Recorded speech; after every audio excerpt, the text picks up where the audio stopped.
One day we were sitting in a meeting and he looked at me and he said, Tomas, what's ordinary to you is extraordinary to others. And just like right now, I got goosebumps, right? When he said it to me, it filled me with so much confidence, right? It filled me with so much like, oh man, the things that you guys do ordinarily, that you think are ordinary, would blow people's minds that you have the ability to do it.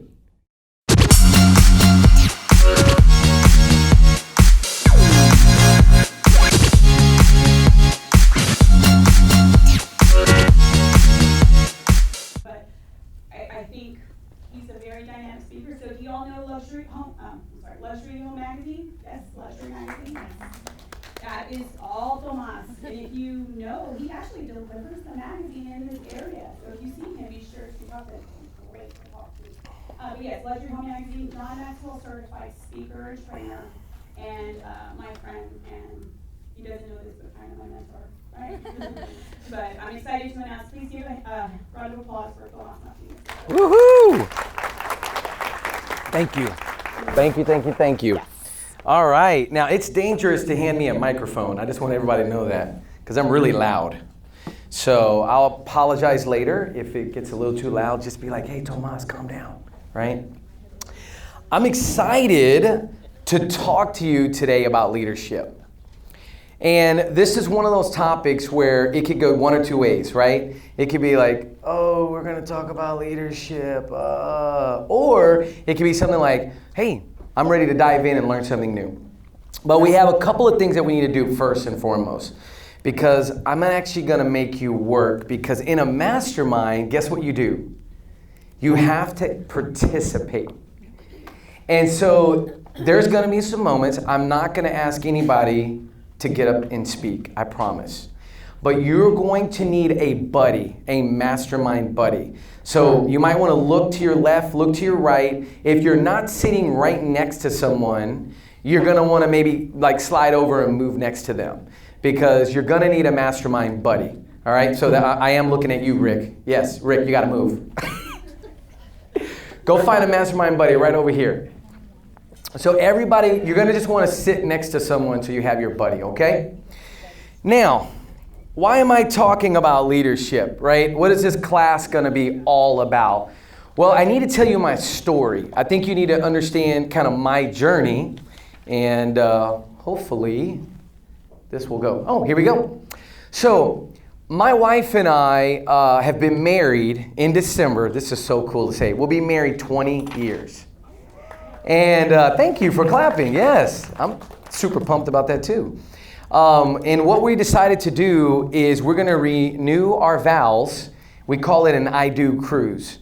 So we're going to actually go I Do again, and we're going to go on a cruise and do this whole wedding thing for in December. Super pumped. It's out of Galveston. Anybody can come. You're more than welcome to join us. It's going to be a lot of fun. All right. But I got to go back to, so that you understand the journey, you need to understand this about me, is do y'all know the kids that anybody struggle with reading when they're in middle school? Anybody else? Anybody like would hate, remember popcorn reading? Remember when they would go around the room and I would literally count the paragraphs? Anybody was a paragraph counter? And I knew that was my paragraph. And I would sit there and I would freeze and I would just be like, and then I would start reading out loud, and it was bad. I mean, it was bad. I just remember that in 6th grade. And it was so bad that I never really wanted to read. But here's the ironic thing. I go to school, to UTSA, and I become a teacher, right? Now, I want you to imagine I walk into a room of 3rd graders, and this was on the east side of San Antonio, and I'm walking into this class, and I right away noticed that the kids, I could see on their face exactly what I felt when I was little. They hated reading. And here I was, a teacher, in front of these 3rd graders, and I didn't like to read. So I had to make a decision. What was I going to do? Was I going to step up and lead and teach them to have a desire and a love for reading? Or was I just going to go, well, we're just going to make the most of this, buddy. Good luck. And what I decided to do was become very passionate about reading. So when I graduated, my first book was a John Maxwell book. Raise your hand if you've heard of John Maxwell. Who's heard of John Maxwell? All right, you need to do this. Tell your neighbor right next to you, you need to know John Maxwell. Tell them right now. Tell your neighbor, you need to know. Now you look back at your neighbor and you tell them, no, you need to know who John Maxwell is. All right? So I get this first book, and it was the 21 indispensable qualities of a leader. And I remember reading this book and going, oh my goodness. And it was story after story after story of leader and then what they had gone through. And I was sitting there going, wow, this is so cool. Like, I want to be a leader. And then I'm walking into a third grade class, third grade students. And I realized very quickly, if I wasn't leading those kids like terrorists, they'll just take over, right? Third graders will take over the world, right? I'm surprised they haven't dominated, right? But the reality is this, is that I quickly started devouring books. Anybody here love books? All right. Okay, some of you. All right. How many of you are like, I just don't have time to read? Raise your hand. I'll be honest. I love that. Thank you. Thank you for being honest. All right, I'm going to share a secret with you. You ready? I'm going to share a secret with you.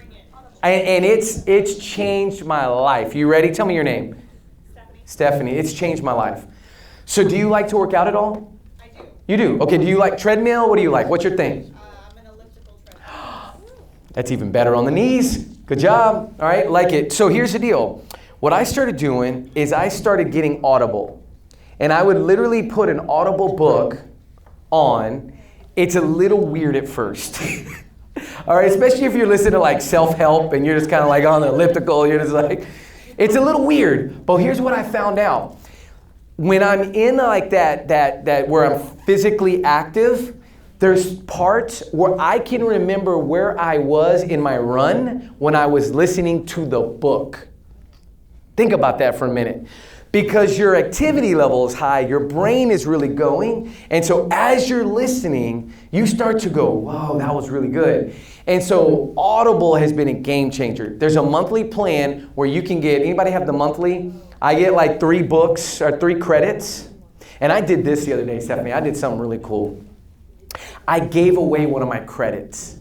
Someone needed I know, it's like, why? But it was a friend of mine. We were starting a mastermind, and I wanted her to have the book, and I wanted her to have the Audible, and I sent it to her via Audible by email. And she just downloaded it, and she was listening to the book in no time, like literally 5 minutes later.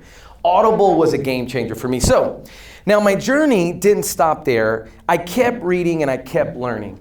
And as I would learn, I kept learning more and more about leadership. And I came across a book in 2014, Game Changer book. And we're going to talk a little bit about that. This book is the 21 Irrefutable Laws of Leadership. Were you at this class when you did this? Yeah. So we did like a really kind of just touched on some of the chapters in this book. But this book was truly like an eye-opener for me. It started really pointing out not just characteristics of a leader, but some of the ideas that when we look at a leader, we go, oh, they're a good leader. But we don't know why. This started to point out areas why that person was a good leader. And it really opened up my mind. And so that's John Maxwell. Yeah, John Maxwell. So here's what happened. So in 2014, I actually got that book in 2001.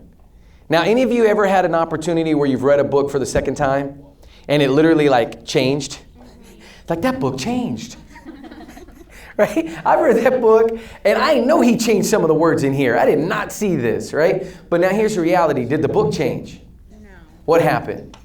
Perception. We changed. You changed, right? It wasn't the book. It was you that changed, right? And so on this journey, what happens is I end up becoming a John Maxwell certified speaker.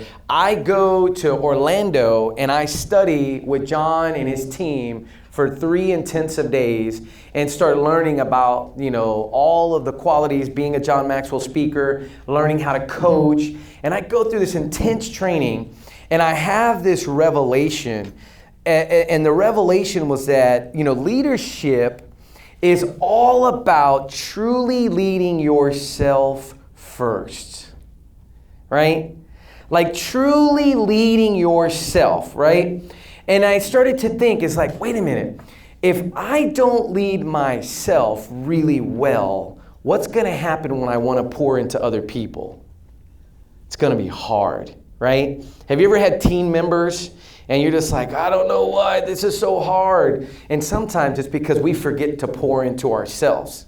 And so leadership is all about growing, all about learning. And so fast forward, I started Luxury Realm Magazine in 2011, go to John Maxwell. I've been speaking for a really, really long time because I was an educational consultant. So while I was teaching teachers. You know what's harder than teaching teachers, right? No, teaching realtors. That's harder. No, I'm just making sure y'all are awake. All right. No, seriously, teaching teachers is very difficult because teachers know everything, right? They know it all. I was the same way. So the thing that I want to make sure that we understand is on everybody has a leadership journey, right? If I were to ask everybody in this room, tell me about your first job, right? Tell me about the first job you ever had.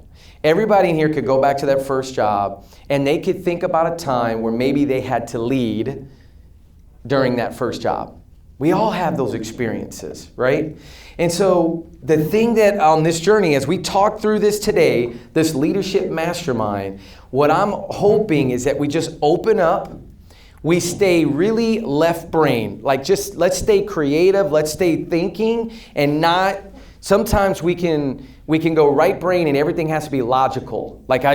No, I need rules, Tomas. Give me the 5-step plan to leadership. Listen, there's not a 5-step plan, okay? The plan is you need to learn, you need to grow, and then you need to help pour that on other people, all right? So the question, this is our first question. If you look in your notes, everybody look right in front of you. I made a note sheet. This is my teacher coming out, my inner teacher.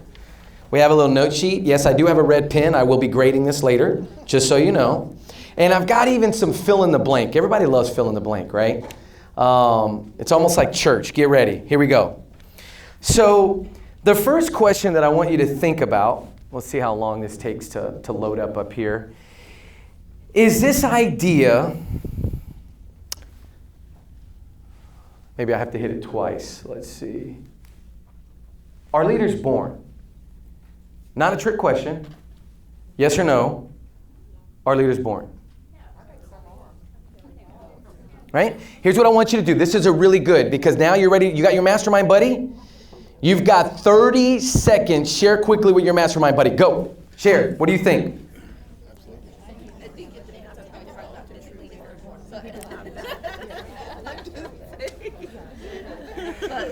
Somebody's paying attention.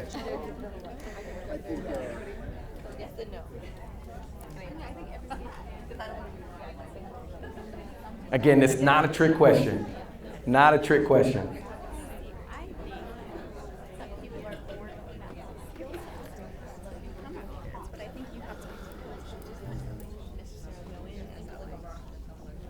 All right. 5 more seconds. So now when you heard that question, somebody share what immediately came to your mind. Say it out loud. Some people are born to be leaders. I love it. What else came to your mind? Shout it out. This is a mastermind. Everybody participate. Military. You thought military. I love that. What else? We said both. Both. I love it. Okay. Anybody else? We said No? Yeah. Because even the kids that are natural born leaders, they were taught by the parents to be leaders. It could be. That could be. Very well. Yeah. What were you going to say? You were born of a king, from a king, so you might be king or queen, Yeah, depending on your lineage, right? Depending on lineage, all right? So I love this question because John Maxwell talks about this in one of his books, and he says the idea is this, not a trick question. Yes, all leaders are born because we've all been born, right? But the reality is, right? Have you ever watched kids play? Have you ever watched little kids play? What do we notice about when little kids play? Oh, got one. Thank you. There's always a dominated kid. There's always one kid that's like, hey, yo, these are my blocks. These are my blocks. You go over there, right? These are mine, right? And if you've heard the toddler rules, right? If it's there, it's mine. If it's broken, it's yours, right? But the idea is that kids, naturally, you will see kids lead, right? So kids start to naturally start leading, and yes, there's a lot of DNA in this. Yes, there's a lot of parenting that goes into this. There's a lot of influence that goes into this. But the reality is, leaders are born because we're all here, because we all have to be born, right? Nobody was, just dropped off here by aliens that we know of, right? But in some cases, I think what we can all agree on is that there are good leaders and there are bad leaders. Can we all agree to that? Yes. And if you look at your notes there, right? Again, no trick questions here. We know that there can be good and bad leadership. So then the question is, what is leadership? So in your mastermind buddies, I'm going to give you another 45 seconds. In your mind, share what you think in as clearly as you can what you think leadership is. Go.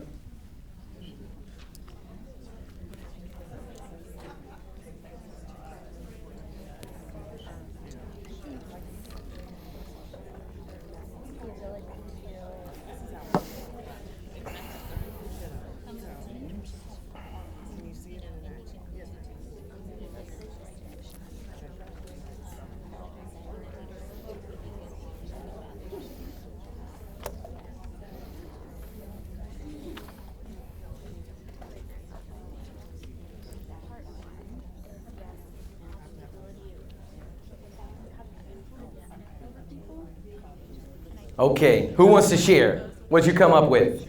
I think we could have a lot of answers here, am I right? If we were to write down all these answers, is this going to be a big list? Yes. Right? Can leadership be defined just completely by one idea? Maybe a little bit here and there, but for overall, there's going to be a lot of characteristics. So I want to hear. Say it out loud. Go. Who wants to share? What are you going to say? I know it. Turn to the tip of your tongue. Yeah. Right here, you. Leading by example. By example. Leading by example. Love it. What else? Initiative. Taking the initiative. Love it. What else? Educating others. Ooh. Now, everybody turn over here. Y'all give an air high five to my friend right here. Give her an air high five. Bop. All right, what's your name? Christy. All right, now, did y'all hear what she said? No. Say it again, Christy. Educating others. Okay, leadership is educating others. Now, let's stop for a second. In order to educate others, come on, stay with me, right? You have to be doing what? Educating yourself. And I always have the analogy, and I share this in my mastermind. If your cup is empty, you can't give anybody anything.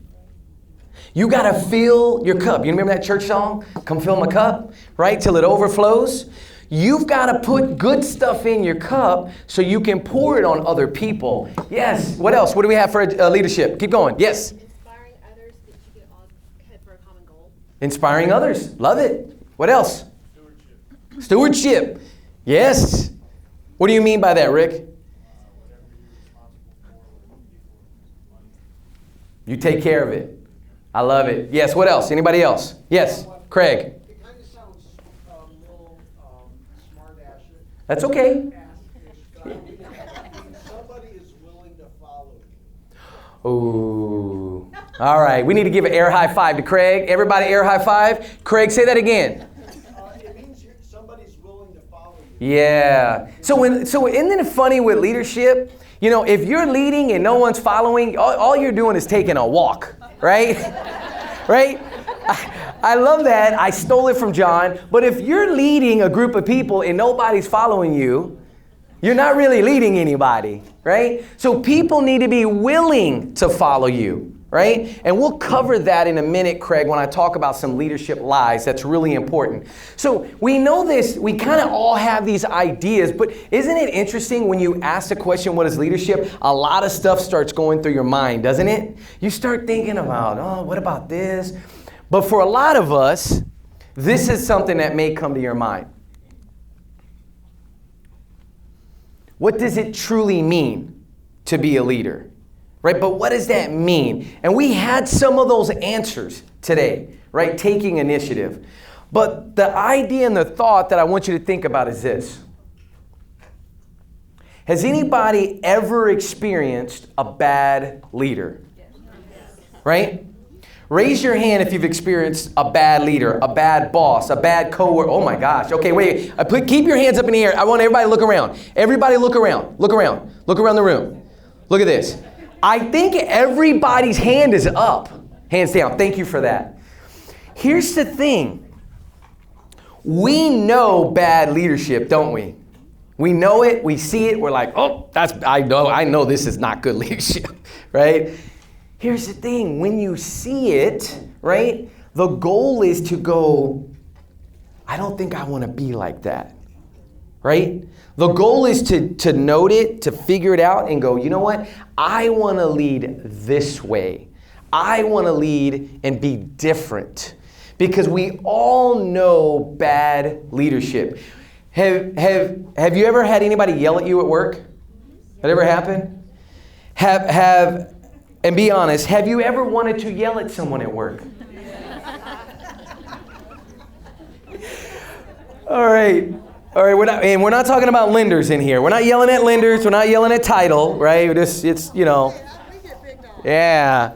But the idea is, right, we've all been in situations where we've had bad leadership. We've had bad leaders that are, how can we say it? They're not good role models. Someone said, you know what I mean? They're not being the example, right? And it's really interesting because John breaks this down and he says this in one of his books and it really stuck with me. It was something that really stuck with me. And this is a fill in the blank there that you have. The true measure of leadership is influence. Nothing more, nothing less. If you were to try to measure someone's leadership ability, how do we measure it? We just flat out go, like Craig said, are they influencing anybody? Now let's go back to the little kids playing with blocks. And for those of you who have kids, right? For those of you who have little ones, I don't care how old, from 2 on up, even when they're 18 months, right? They are influencing us 24/7. Why? They want their way. They want it the way they want it. And it always blows my mind because my son is Enzo. Okay, my son's name is Enzo. He's 9 years old. And I'll hear this conversation in the, and they're in the movie room, and I can hear Enzo saying, well, hey, we're going to watch my movie this time. You can watch your movie next time, right?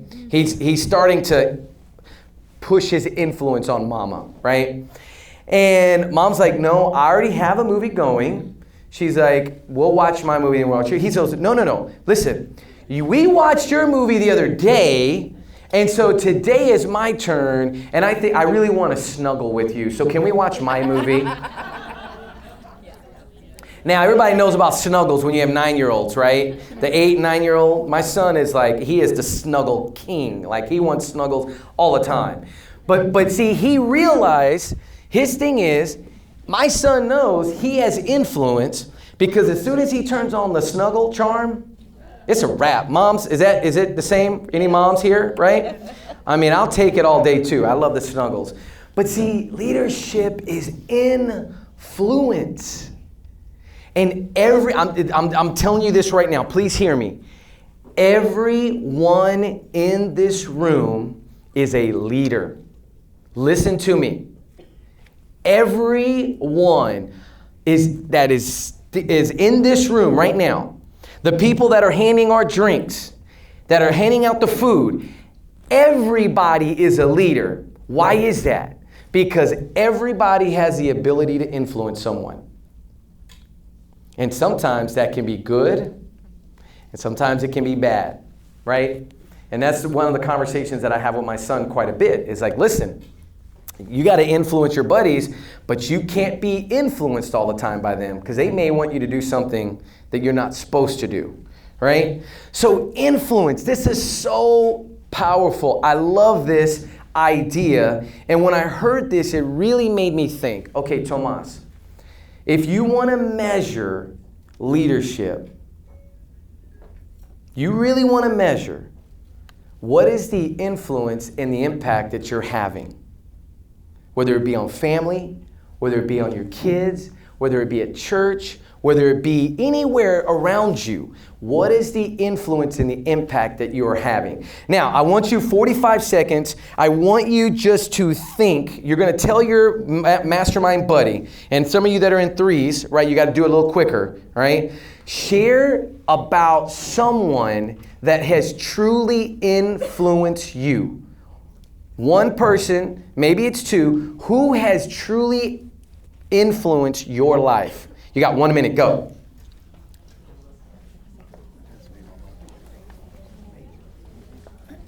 Mine was a director of HR. And when I took that job,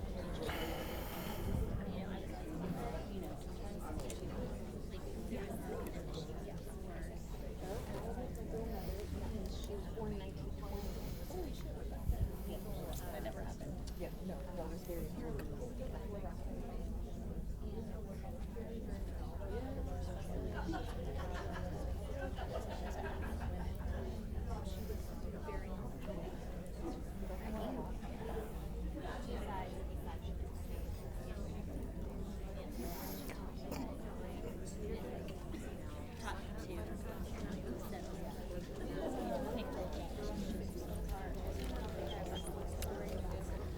Got about 25 seconds.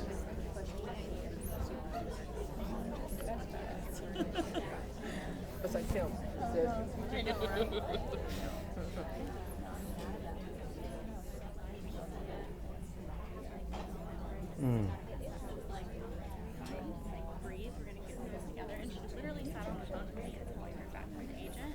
And it's just Okay. Now, I want you, those of you that had a mastermind buddy, a lot of times people don't like to be put on the spot, but I want you to look at your mastermind buddy and say, I'm about to put you on the spot. You ready? Tell them, I'm about to put you on the spot. All right?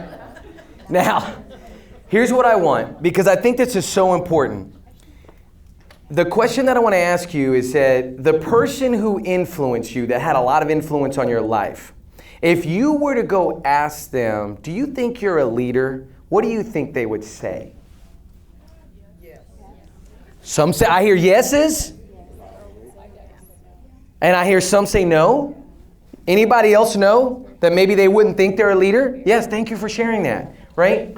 Isn't it interesting that there are people that are in our lives that don't truly realize the impact that they have over our lives? They don't know. And they may not even truly understand this idea, this definition that, look, if you have influence over someone's life, if you're helping someone, you are a leader. Now, remember, you're going to put them on the spot. Are you ready? How many of you heard something you're like, I want to share what my buddy shared with me? Who here? Please, Stephanie, go. So I have a friend of mine that she's also in real estate, and she's just very, she kind of opens my, what she did for me is what she opened my mind to, you don't just sell real estate, you sell relationships. Like it's a relationship business. And for 15 years it was kind of like, sign the contract here, we're done. But because real estate has changed just in its genre so much, you're not just selling a house, you're selling yourself, you're selling your relationship. And to become more in tune with your client, I've been doing this for 22 years. Back then, I didn't think of it that way. Yeah. So it kind of opens up, and you kind of become a little bit more, well, I became a lot more comfortable because you weren't just like that girl in a suit going and selling houses. I mean, you really, it's a relationship business. So Yeah. You know what you made me think about? I appreciate you sharing that. You made me think about the transactional business and relational business, right? And when you first get into real estate, what typically happens? It's very transactional. I got to get the deal. Oh, wait, bye. I got to get the deal. Okay, we'll see you later, you know. You'd run them in at the grocery store and you're just like, right? Because you didn't build that relationship, so it's like awkward. It's like, I don't know what to say. I don't know. Oh, there they are. Oh, I got to go, you know. So the idea is moving beyond that, right? Getting to that relational part. And so someone had influence on you to help you see that. Do you think they would think they're a leader? Yes. Oh, awesome. Who else? Who else wants to maybe call out? Yes, please. Well, I was just going to say something that my kids have influenced me the most. And because I didn't want them to be assholes, right? Yeah. And so when it comes to leadership, if you're a parent, I think that is the most, your children are the most influential people that you have. Yeah, meaning the influence that you have over your kids. Oh, I love it. Yes.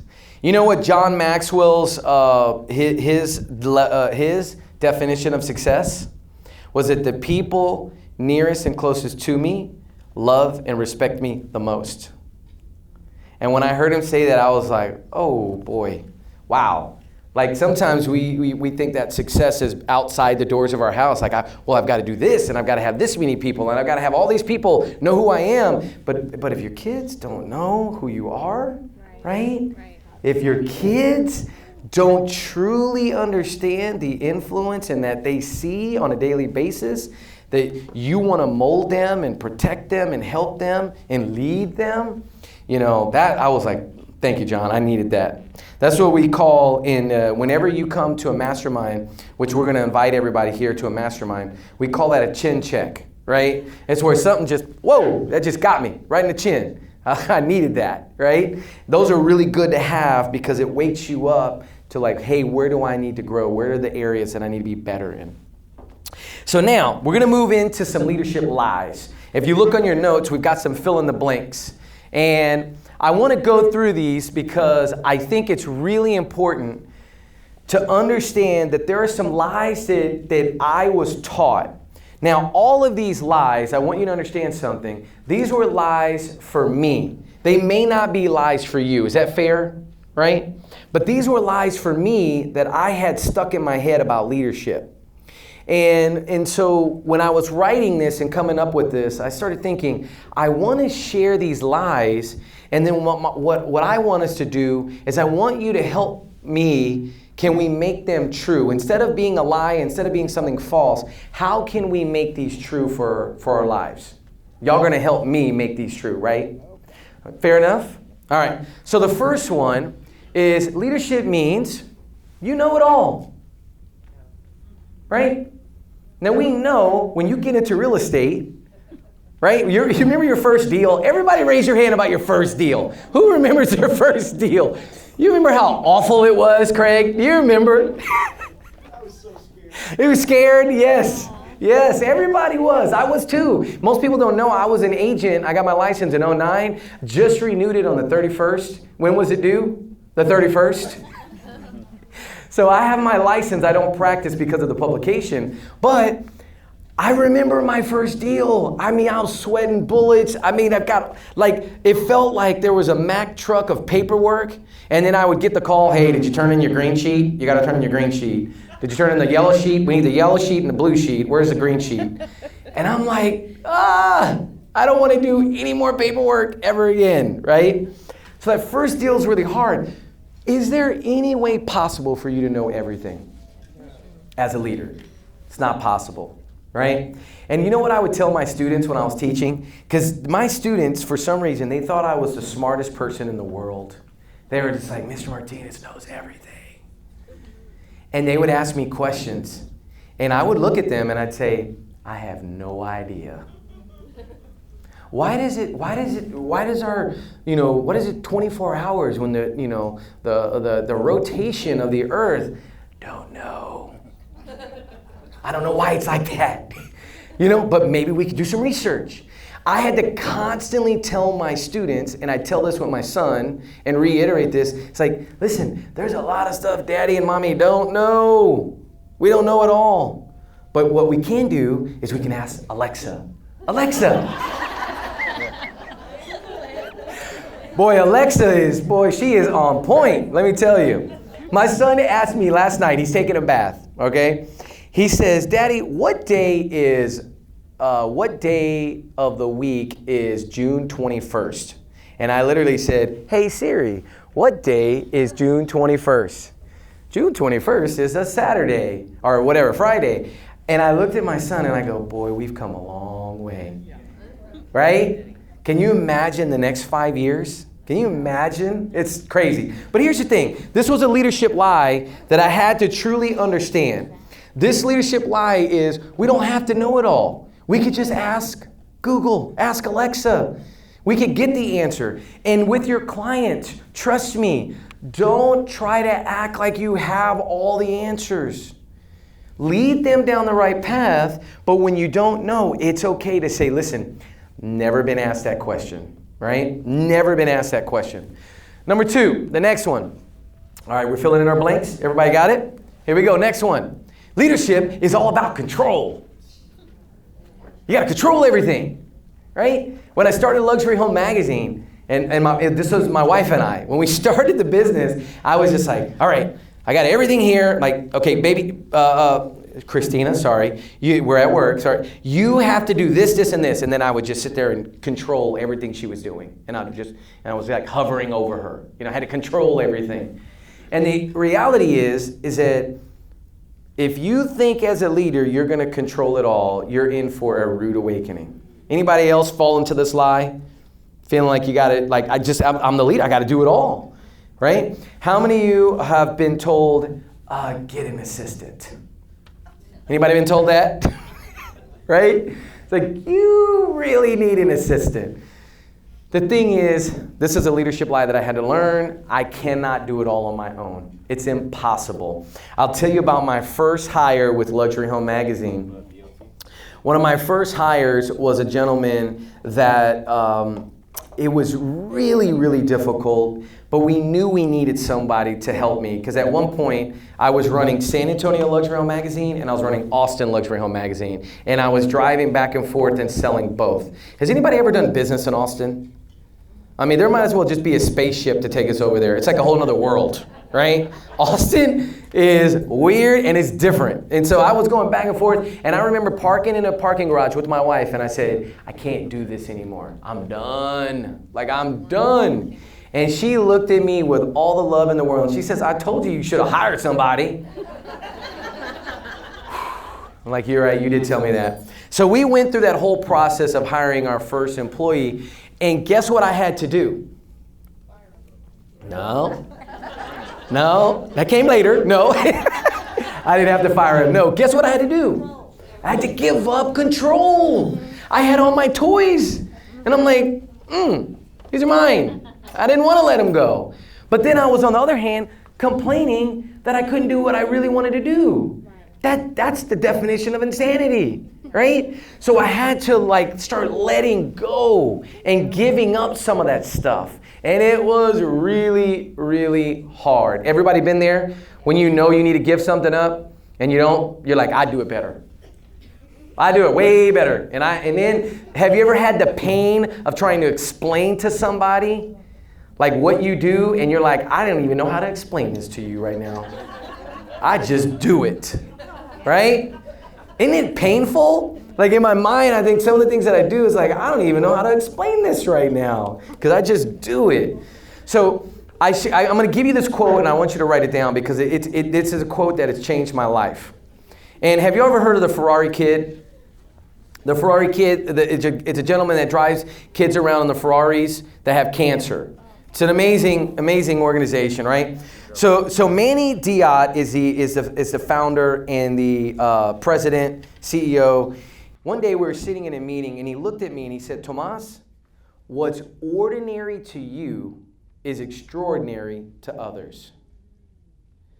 And just like right now, I got goosebumps, right? When he said it to me, it filled me with so much confidence, right?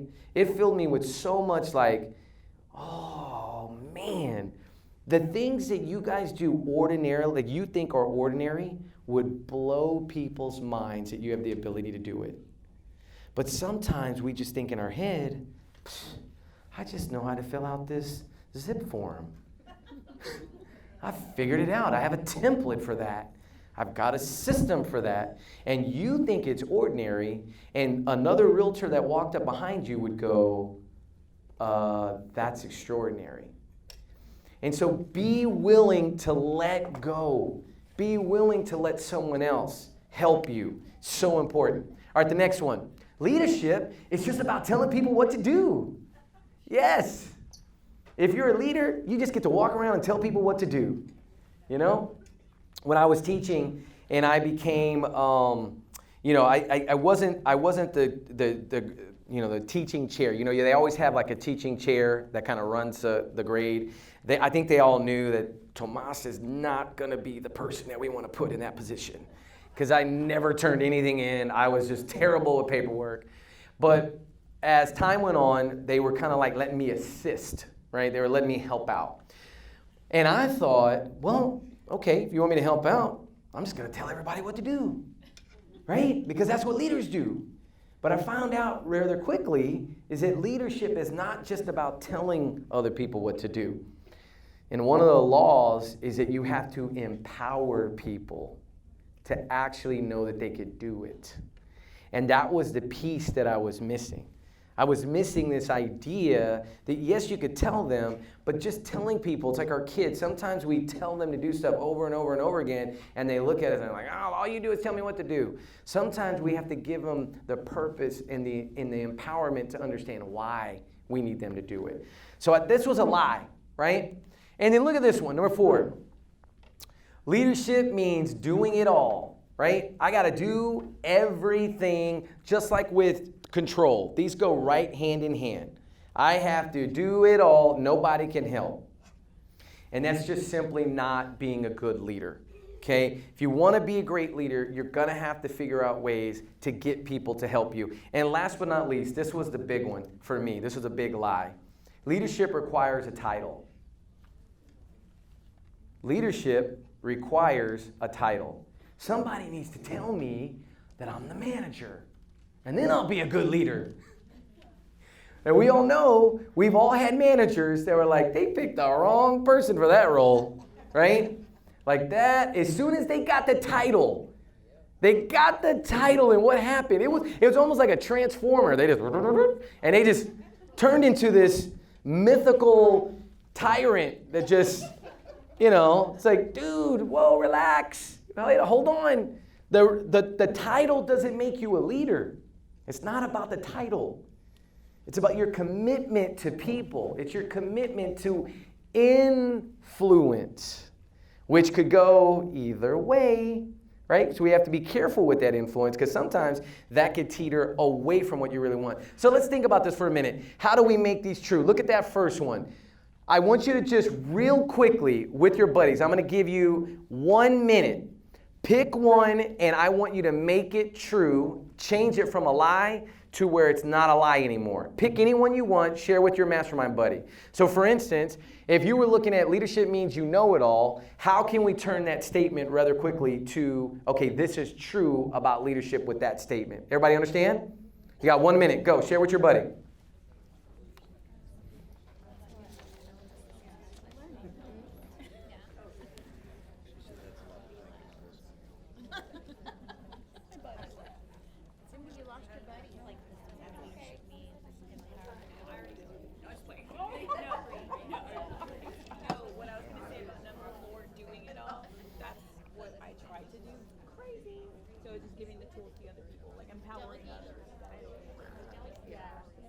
I like that word. Leadership means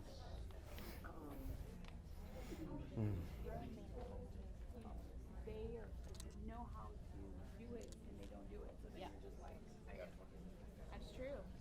That's a casino. I know, we're going to talk. Ooh, I'm ready. 10 seconds. No. Get to the point where I'm just like, you know what, let me just do it. Because it's so complicated to explain. That's right. Okay.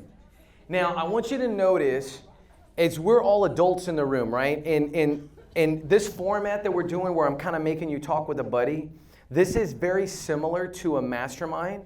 Typically, though, we have about 20 people to 12 to 20 people in a room. and we're reading a book together. And that's what we're going to announce later. And in that book, we're reading a chapter. You're going to read it before you come because you're all going to do your homework, right? And then we sit and I just start throwing up really good questions to get everybody talking.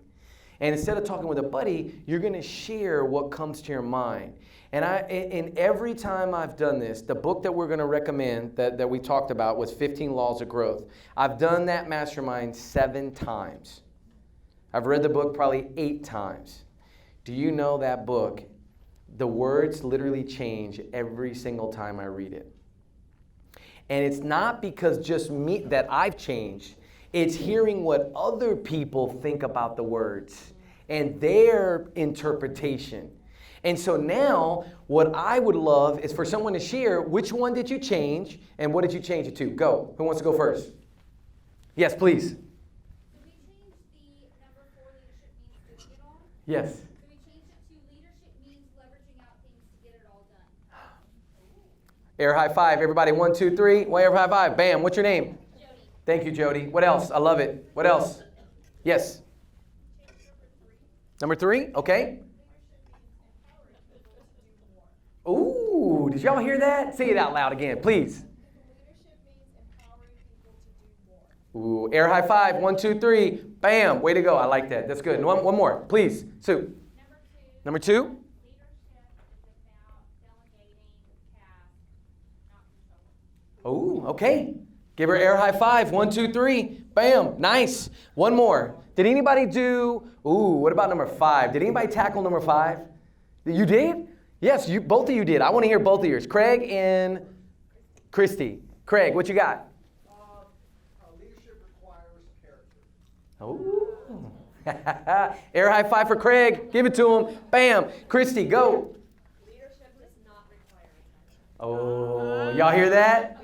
Yeah. Air high five for Christy. Did y'all hear what she said? Leadership does not require a title. Listen, if nothing else, listen. I don't care what happens the rest of this class, right? If I am terrible and you're like, I hate Tomas, I want that message. I'm dead serious. That's the whole point of this class, right? I want that message when you walk out to be, leadership doesn't need a title. You don't have to be the manager. You don't have to be the branch manager. You don't have to be the president. You don't have to be the vice president of the assistant to the assistant manager, right? Right? All you have to know is wherever you are in that organization, guess what? You can lead, period. Because leadership is influence. It's influence. Anybody else? Rick, what were you going to say? Say again? Leadership requires a promise. And how did that resonate with you? So the leader just commits to leading or supporting their team. That's all they have. Being there, support. Yes. It's a promise. I love that. It does require a promise that you're actually going to be there when you need to help out. I love that. Now, I hope you like that exercise. Could you take this into your office? Just this idea, right? You could take this into your office and say, hey, here are some lies that Tomas told me. He's a liar, okay? He told me some leadership lies, right? And I want us to look at these, and maybe you're sitting there going, Tomas, I got a few that I want to add to that. Anybody have felt that, right? That maybe you have another leadership lie that you've told yourself. That leadership is going to require me to be this, or leadership is going to require it's going to take a lot of effort. Yep, it will. It's going to be painful. Yep, it's going to be painful, right? Those are all true. But the idea is maybe you have another lie that you want to work on and you could talk with your team about. Now, we're here at the movie theater, right? And I figured, if we're going to be here at the movie theater, we need to talk about movies and the 21 irrefutable laws of leadership. Okay? Because what I want to do we're going to shift now into this idea, because they told me I have until 4 o'clock today. Is that right? They're like, Tomas, you better start delegating real quick, all right? So here's the deal. This book, 21 Irrefutable Laws, is kind of like the cornerstone of all of John's teaching, of everything. This was the book that projected him to where he is today. And I'm not going to teach on it. I just want to share a couple of ideas from this book connected with movies. Now, raise your hand if you love coming to the movies. Who loves coming to the movies? Raise your hand. I mean, okay, only half of you. All right. I will tell you, if I came home, if I said anything about a movie, my wife and my son would be in the car before I finished that statement. My son is like, I want to go to Draft House, I want my cookie, and I want my avocado toast. Like, he's ready. He already knows his order, right? But movies can teach us about leadership. Movies are a great way to put in front of your kids to teach leadership. Now, I have one adult movie and one kids movie that I want to talk about today, okay? Now, the first movie that we're going to talk about is a movie that for some people, it's a little controversial for some. Is anybody, raise your hand if you've seen this movie, The Founder. Okay, all right, fair enough. Here's your homework assignment. Oh, hold on, went too far. Your homework assignment is you got to see this movie.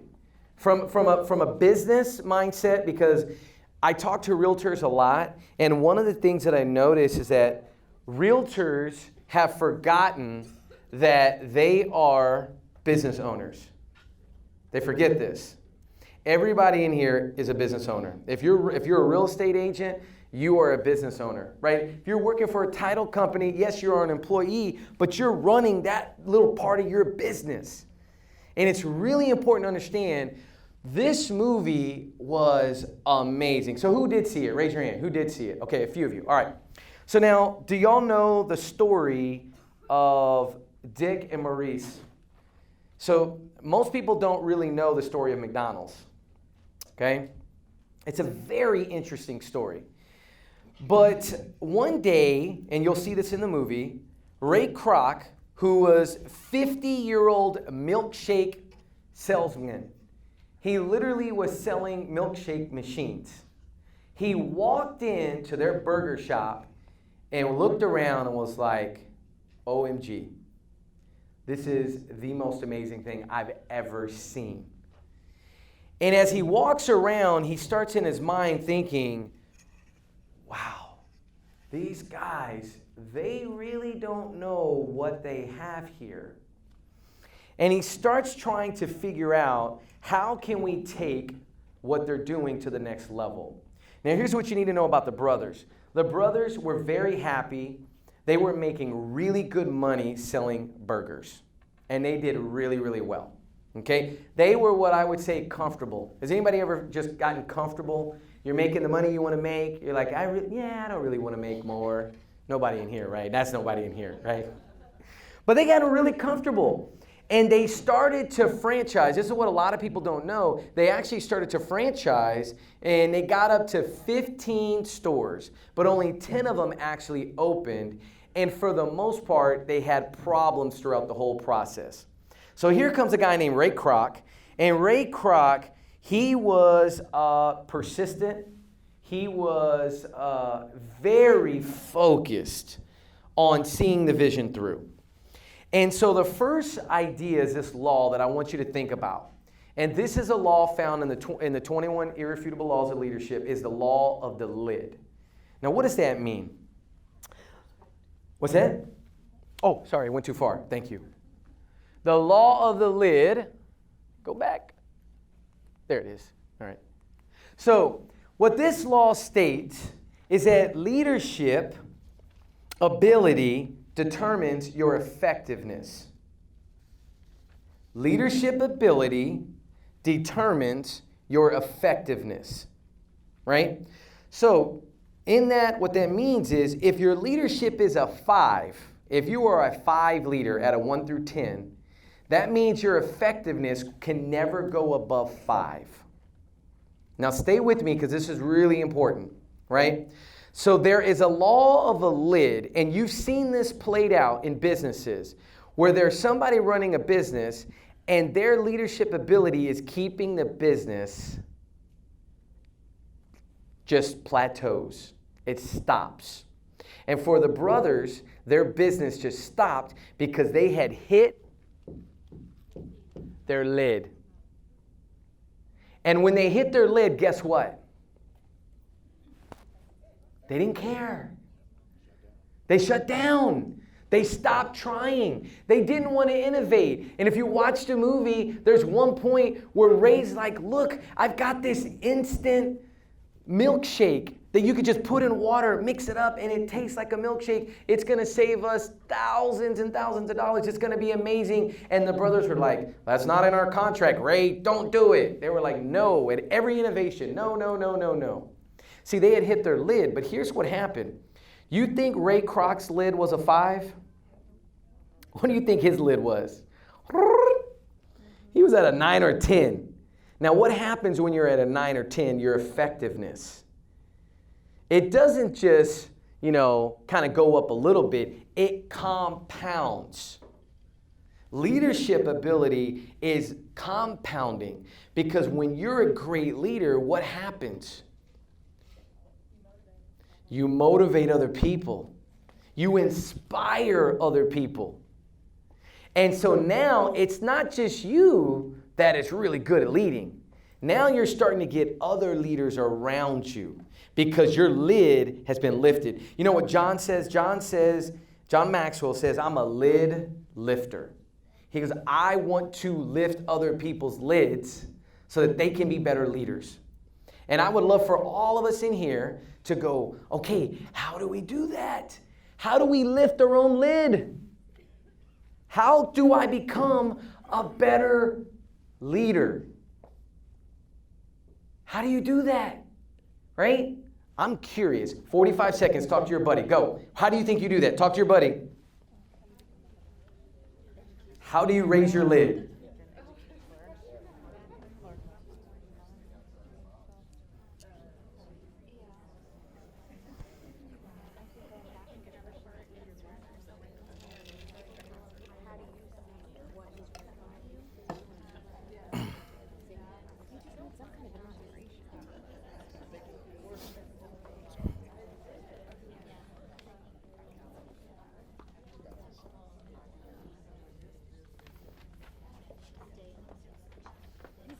Okay, so tell me, how do you lift your lid? You educate yourself. Who said that? Thank you. Air high five. What's your name? Stephanie. Air high five. Ready? 1, 2, 3. Boom. You educate yourself. Right? What else? Start getting uncomfortable. She's about to get a real high five. You got to hear this. Tell everybody. Start getting uncomfortable. Y'all hear that? Now, here's the thing, because this is just how it works. When you're masterminding, people say things that's not even in my notes. You see what I'm saying? That's the power of a mastermind. People say things and you go, whoa, right? You got to get uncomfortable.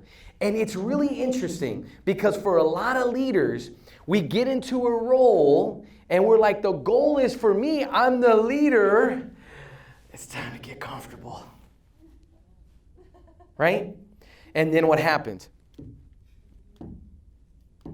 You hit your lid.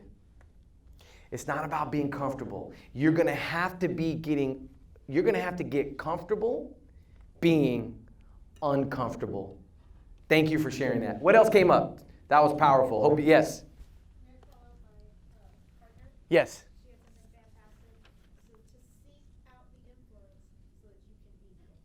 Ooh. Seek out the influence so that you can be the influence. I love that. Thank you for sharing that. And so the lid for all of us, do you think all of us have a lid on our leadership? We all do. I learned this right away in 2014, 15, I realized I'd hit this lid, I'd hit this moment where I was like, I know that if I don't raise up, if I don't start getting better as a leader, my company is going to stall. It's going to hit that free fall stall where you're just like, what the heck are you doing, Tomas? Like, what's going on? And I knew I had to raise it. And I started really diving in, getting uncomfortable, putting myself in positions so that I could grow. That's how you raise your lid, right? And when your lid starts to grow, then what happens? You become more effective and more successful, whatever that might be, right? But you have to raise that lid. And you're going to, now when you walk out of here, and Rick will tell you, I've talked about this lesson many, many times, the law of the lid, you're going to walk out of here, that is going to be just stapled in your mind. You're going to see businesses, you're going to see leaders, and you're going to go, they hit their lid. You're going to say it. You're going to be catching yourself. You're gonna, you know what? They hit their lid. Right? Now, but here's what you need to, but keep in mind, it's real easy for us to do they've hit their lid. But just remember, you got 4 fingers pointing right back at you, right? Saying, yo. No, you hit your lid, right? It's really you, right? So the next one, all right, the law of respect. And I'm going to just touch on this briefly because just for timing, right? The law of respect. People naturally follow strong leaders. That's what this law is all about. People will naturally follow strong leaders. If you've ever seen in a networking event, because I'm sure you guys network a lot with each other, right? Y'all probably all see each other at all the events. You see each other. Maybe you'll see each other at another event, and you'll typically start to see kind of like the dynamics of how it all works. Right? And you'll have one person that's a little bit stronger. So if we had like on top of our head, like little numbers, right? And you from 1 through 10 on the style, like your level of leadership, 1 through 10, what's typically gonna happen after a while is that everyone's gonna kind of gravitate to whoever that leader is, that strongest leader, right? It's just natural. Now here was the problem with Dick and Maurice. Remember the movie that we're talking about, right? What happened is they weren't strong leaders. When they were franchising, some of the other restaurants started making other food. I mean, they had the best hamburger system in the world, and some of his franchises for Dick and Maurice were like, we're just going to make, sloppy joes. We're going to make something else, right? It made no sense. But they didn't have the respect level. They weren't strong leaders, and so their franchisees kind of went rogue on them, started doing their own thing. And so this is the thing. If you're noticing in your leadership role, wherever you're at, if you're noticing that people are starting to kind of pull away, it may be that part of this is they've lost a little respect. Maybe they don't have that same level that they had in the beginning, and you have to rebuild that. And I'll talk about another law to help with that. And then lastly, oh, by the way, this was amazing. In 8 years, do you know how many franchises Ray Kroc did? Now, these brothers had this restaurant for a long time. In 8 years, Ray Kroc had 500 franchises. 500. They had 15, and only 10 of them actually opened. Does anybody know how many McDonald's there are today? Anybody want to guess? Yeah? I love that. Her brother knows where they all are. I love that. There's 36,000 McDonald's worldwide. From the vision and the leadership of a gentleman whose lid was lifted. It was magnified. His effectiveness was magnified because of it. And then last but not least, we have the law of empowerment. And if you see the movie, there's a point in the movie where he's teaching a group of people and he's trying to get them to become franchisers. And as he's sitting there at the table, he says, I'm gonna tell you what McDonald's is. 3 words, McDonald's. I'm gonna tell you what I'm gonna tell you exactly what McDonald's is. He says, McDonald's is family. That was his pitch. He was empowering people to embrace the idea of a restaurant to say, we are family. Hey, I want you to come be a part of my family. And then a little girl in the movie kind of hit the wall and was looking in at them while he was giving this speech. And it was a perfect moment because he's empowering people to believe in a dream.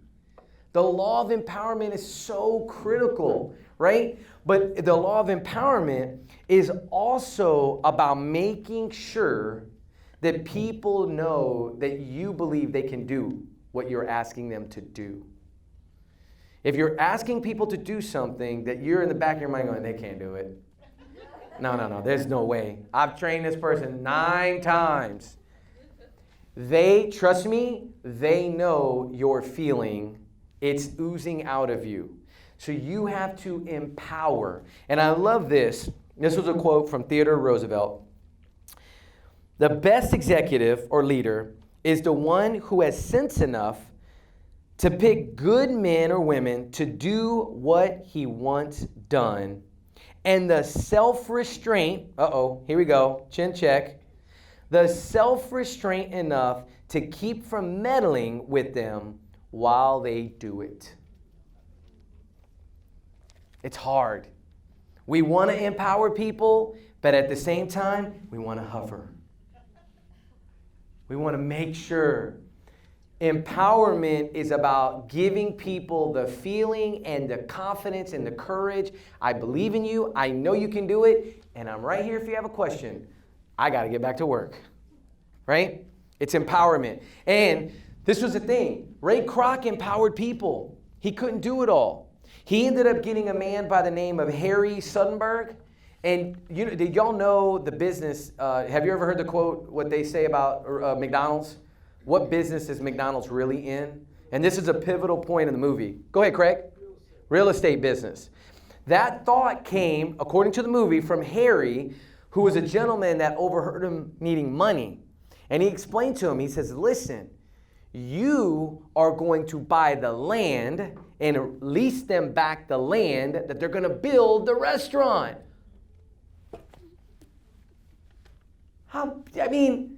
How brilliant is that? And then you know what he did? He empowered Harry to go figure it out. And they started the franchise real estate company to start buying this land so they can build these restaurants. Unbelievable story. All right, next movie. All right, we got to go through this pretty quickly. All right, has anybody seen this yet? Has anybody seen it yet? Raise your hand if you've seen it already. Oh my gosh. Yes. Listen, I have to tell you, I saw one of the previews, and I'm a huge Aladdin fan. I love this movie. It's one of my favorite movies. I was a little bit worried that it was going to be a little on the cheese ball factor, right? Because it's like, it's real people acting it out. Like, how do they do that whole first scene where he's doing the street rat running around? Like, how do they do that, right? Well, listen, they pull it off. It's amazing. It's really, really good. But in this movie, there are some laws that really pop out that I love. There are some laws that popped out in this movie. And it was the law of addition. The law of addition. Now, for leaders, the law of addition is all about adding value to the people around you.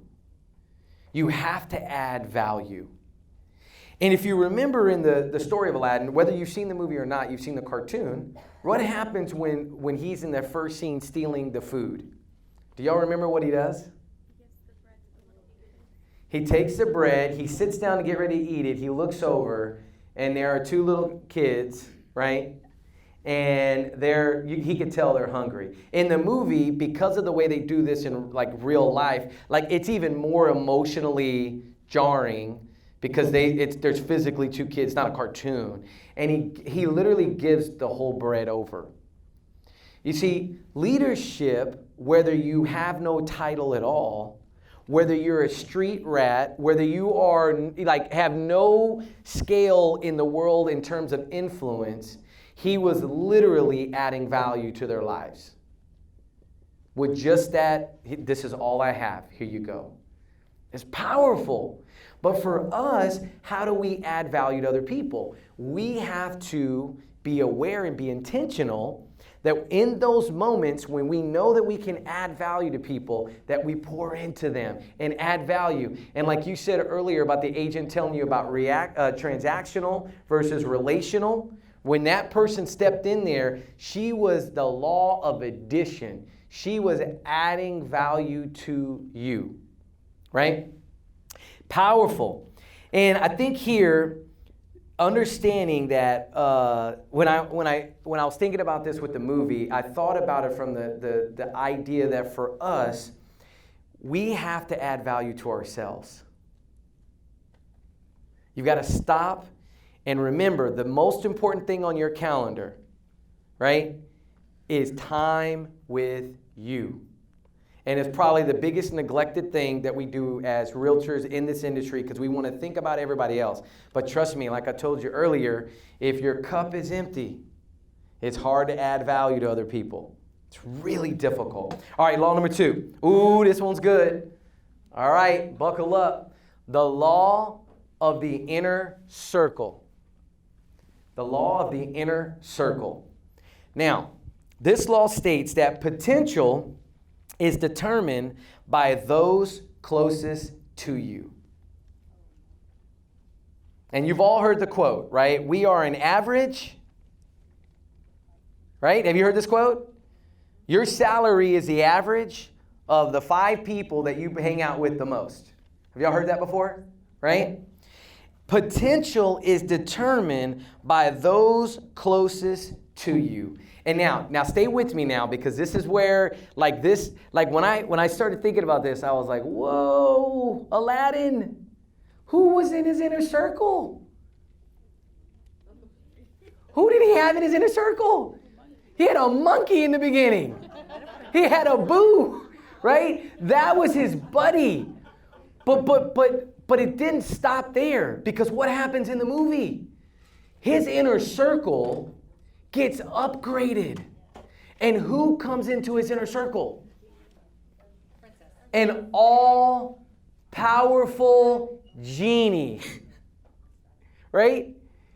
And yes, the genie was, and the princess was there too, right? She was kind of like, she wasn't inside the inner circle at that point, but he gets an all-power. Who would want? Wouldn't we all want an all-powerful genie, right? Yeah, sign me up. I want that genie, all right? Hook me up, right? But here's the thing that I think is really interesting about that. You see, Ray Kroc had amazing people in his inner circle. He had Harry, who told him, "Hey, we're going to buy the land. We're going to get land, and that way this will disrupt all the money issues that we have. It's going to help us." And so Ray has this amazing inner circle. Ray Kroc does. And then you go over to Dick and Maurice. Who was in Dick and Maurice's inner circle? Just them. Let that sink in for a minute. Let that sink in for a minute. They had the system that revolutionized everything, and they only wanted to be in an inner circle with themselves. They didn't want to seek out getting that circle wider. So as people, for those of you in this room, just know that sometimes you've got to grow your inner circle, and there's sometimes you got to kick out some people from your circle. Anybody had to do that, right? You're like, you are no longer welcome. You have to go, right? Bye, Felicia. Okay, this is the thing. Keep this in mind for your inner circle. Lone Ranger leadership that doesn't work. You can no longer be a Lone Ranger leader. You need people in your life to be like, don't do that. Nope, that's not a good idea. And you remember in the movie Genie, how he's speaking to him when he was on the date? And in the cartoon, I think they did that. In the movie, I don't remember them doing that. Was he speaking to him in the movie? I couldn't remember. But in the date, like he's kind of telling him, he was like a little insect or something in his ear, trying to tell him what to say. The thing is, our inner circle is so important. Who's mentoring you? Who's in your corner? Who believes in you the most? You can't do it alone. Number 3, last one, the law of connection. And this was really interesting to me because, Aladdin, he gets this opportunity to become a prince, right? He becomes a prince, and he's at this moment where he asks the genie a question. And he asked the genie, what would you wish for? And the genie is speechless for the first time in his life. You see, here's the thing. Leadership is about connecting to the heart before you ask for the hand. That's the law of connection. You've got to connect with people before you try to turn around and ask them to do something. And a lot of times we try to do that in reverse. We're like, I'm going to be the leader. I'm going to tell them what to do. And when they do it, I might connect later.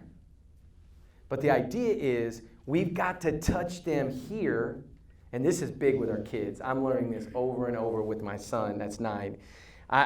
Sometimes I find myself going, okay, connection. Tomas, you got to connect with them in his heart before you ask him to go do the dishes for the 4th time. Sometimes you just got to stop and connect. You know, like, I love you. You are amazing. Please go do the dishes.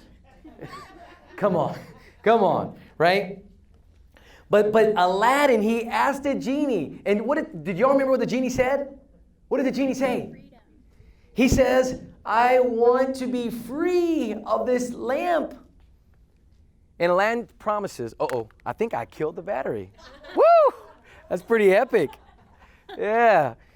Aladdin tells him, you know what? I'm going to do that. I'm going to do that for you. I'm going to free you.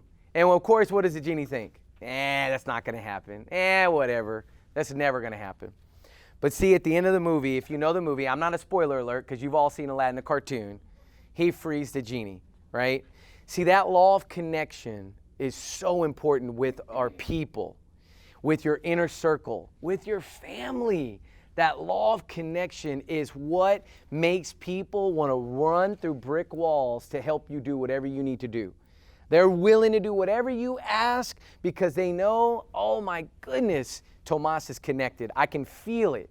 I know he truly cares about me. And have you heard this quote? I love this quote. People don't care how much you know. Everybody, until they know how much you care. You can know everything, you can know every book, you can know all the right things to say, but if they don't feel like you care, they're going to be like, yeah, I'm not feeling it, Tomas. I'm not feeling it, right? Now, the last thing that I want to share with you is this, is that how did you like this idea of talking amongst each other, masterminding and sharing? How did you like that? Thumbs up? Everybody like that? Yeah. Okay, good. All right. So how many of you would say, you know what, Tomas? Is there any way that we could do a smaller group version of this and actually do a book together? How many of you would be like somewhat interested in something like that? Oh, wow. Okay. All right. We might have a problem, Raquel. All right. So I would love to answer any questions about that, about what that would be, or just open it up for Q&A about based on what we've talked about. I want to thank you so much, Cindy. I want to thank all of you that are part of the council. It's always an honor to kind of share and speak. It's probably as Gabe will tell you, it's one of the things that I love doing the most. I really love this. We have videotaped this whole class, and so this will be on YouTube because I love to connect with you. Are y'all doing a drawing? Yes. You are? Awesome. Thank you. And I'm going to do a drawing too because I brought something really special. I want to give away my coffee cup. I've got these TM3 Impact coffee cups. I have 2 of them that we'll raffle off. And if you want to connect with me, you can subscribe to my YouTube channel. I have all my videos up. You can listen to my podcast. Did anybody know who I just interviewed? I just had somebody really cool on my podcast. I had Josh Altman from $1 Million Listing. You know $1 Million Listing LA? He was on my podcast. You need to watch it. Good stuff. It was really, really cool. I had the mayor was on, Ron Nirenberg, but connect with that. The other things, you can sign up for the weekly Mindset Mondays. Every Monday, I do a Mindset Monday where I just share a thought 1 to 2 minute video on how you can get your mindset right. I have it on Instagram, Facebook, literally everywhere. I have it everywhere, on LinkedIn as well. And so Q&A. Any questions? How often would we meet? Oh, for the mastermind, it would be for the mastermind. So the mastermind that I do an 8-week mastermind, and it's once a week for an hour. And typically, what we've done in the past, what we found that works is, because it's realtors. So I have like a 30-minute buffer for people, because there's always people that want to mingle. So it's a 9:30 mingle, 10 o'clock sharp on the dot start. And we just need a really quiet room where no one will bother us. Like no food, we are gonna get down and really learn and dig in, okay? So it's 8 weeks, 9:30 to 11, okay? Any other questions? The cost, we will be putting that all out starting, I guess, next week? Yes. Yeah. Next week. So this Yeah. is something that's just kind of, again, thank you. So again, we are constantly, for those, I think somebody said something about a calendar earlier, we really did try very hard to put out an effective, cohesive calendar at the beginning of the year, but as you guys know, things change. So this is something too that as we are growing our network and really beginning to focus on leadership, something that came out of this particular event. So we will be working with Tomas over the next several days to get this going. Yep. With that said, I realize that not everybody is on Facebook. I try not to be, but that is probably the best way to get the quickest information, the most up-to-date information. So again, we're going to be working with that constant contact, but y'all, by the way, constant contact will tell us if you've opened up your email. Mm-hmm. I'm here, I didn't get it yesterday. I can look and say, yes, you did. So if you're not an email person, then check Facebook, vice versa. Okay, but that really will be the best way to get the information. Yep. Any other questions? Yes, sir. Craig. Yeah, kind of on the personal front, who besides John Maxwell influences you? Oh, thank you. That's a great question. So I read a lot of books. I like to read, this year I read the book about Tiger Woods, which was very interesting. I finished the Audible on Michael Jordan, which went all the way back to the beginning. So I read a lot. I journal. I'm a big journaler. And so I think one of my classes that I need to create is how I journal. And that's something that I need to put together. But I always have a journal with me. It's one. Most realtors have like 10, I already know. I put everything in this. Any note that I want to take goes in this journal. And then I do something that blows a lot of people away. I have a table of contents. So at the very beginning, I literally keep a table of contents so I know exactly what note and what I wrote about. Okay, it's powerful. So John Maxwell's a big influence, Craig. I like, I would say probably next after John in terms of books, there's a gentleman that we're about to start a mastermind in San Antonio. His name is Jeff Olson. He wrote a book called The Slight Edge, and it is powerful. That's another book that's influenced me. Gosh, I'd have to go through my... I do like Grant Cardone, the 10X rule. I don't like a lot of his videos because he does get a little crazy. But I do like what he wrote about in the 10X rule and Be Obsessed or Be Average. There's some really, really good stuff in both of those. And so currently right now, the book that I'm going through right now is Ninja Selling. Ninja? Have y'all heard about this? Is anybody doing it? Okay, raise your hand. Yes. Listen to me. This book is for if you're an agent, if you touch anything in real estate, get this book. Because it will help you go from transactional to relational. And it will point out everything that you need to do. That's another one. I like to read and know what's going on in the real estate world, so I'll read real estate books as well. And that is a fantastic book. Ninja Selling. Am I saying it right? Ninja Selling. Great book. Yeah. Yes? I recently read Simon Sinek's Start With Why. Woo! Yep. That was a really great book. That's another good one. Yeah, I've read Simon Sinek's Start With Why and Leaders Eat Last. That's another really powerful leadership book. And he wrote a kid's book. I think it's Together is Better. He wrote like a little kid's book. Simon Sinek, y'all know who Simon Sinek is, right? He wrote a kid's. It's really, really insightful. Like my son was a little overwhelmed. There's a lot of quotes. It's kind of deeper, but it's a good book. I like reading that with my son. Okay. Well, guys, I thank you for the opportunity. Thanks again for allowing me to come and speak. We'll see you at the Mastermind when they make the announcement.